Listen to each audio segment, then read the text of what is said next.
Every day, Americans are bombarded with hundreds of messages suggesting that the good life is attainable through the goods life by making lots of money and spending it on products that claim to make us happy, loved, and esteemed. On the news shows, we hear a near constant refrain from economists and politicians about the importance of consumer spending and economic growth. And around $150 billion are spent most years to embed consumer messages in every conceivable space, from TV shows and websites to public bathrooms and escalator handrails. Lately, marketers have even been paying actors to drop sales pitches into conversations in bars and city parks. But commercialization and consumerism also reach deeper, worming their way into people's psyches and encouraging them to organize their lives around higher salaries and owning more stuff.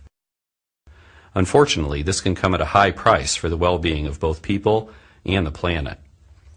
Research consistently shows that the more that people value materialistic aspirations and goals, the lower their happiness and life satisfaction, and the fewer pleasant emotions they experience day to day. Depression, anxiety, and substance abuse also tend to be higher among people who value the aims encouraged by consumer society.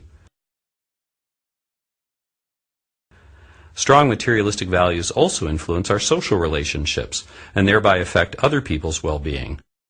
Scientists have found that materialistic values and pro-social values are like a seesaw. As materialistic values go up, pro-social values tend to go down. This helps explain why people act in less empathic, generous, and cooperative ways when money is on their minds. When people are under the sway of materialism, they also focus less on caring for the earth. The same type of seesaw is at work here. As materialistic values go up, concern for nature tends to go down. Studies show that when people strongly endorse money, image, and status, they are less likely to engage in ecologically beneficial activities like riding bikes, recycling, and reusing things in new ways.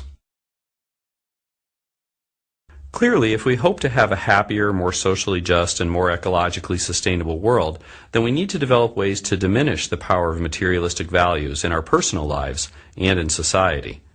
Two basic principles for change can help frame the way forward. First, we need to understand what causes people to prioritize materialistic values.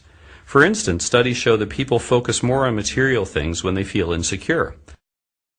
So instead of buying a new handbag or power tool the next time you've had a blow to your self-esteem, consider a different coping strategy, like spending time with friends or taking a walk outside. Scientists also know that the more that people are exposed to the media, the more they prioritize materialistic values. A couple of ways to diminish the onslaught of consumer messages are to use ad block to hide ads on the internet or to hit mute when commercials play on TV. But these steps can only take us so far. We also need to get active and start to remove advertising from public spaces and from our children's schools so that people aren't exposed to materialistic messages so often.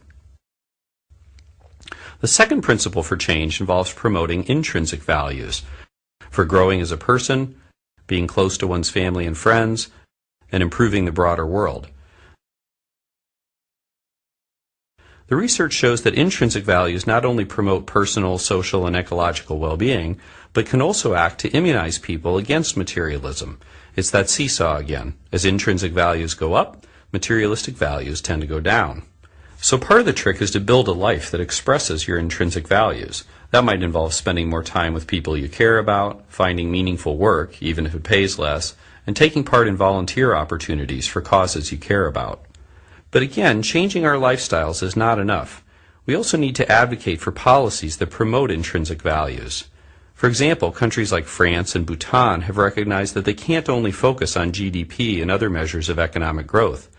Now they are starting to regularly assess citizens' well-being and sense of connection to their communities so as to develop policies that truly encourage these intrinsic values. Similar efforts are underway in some parts of the United States, but they need more support.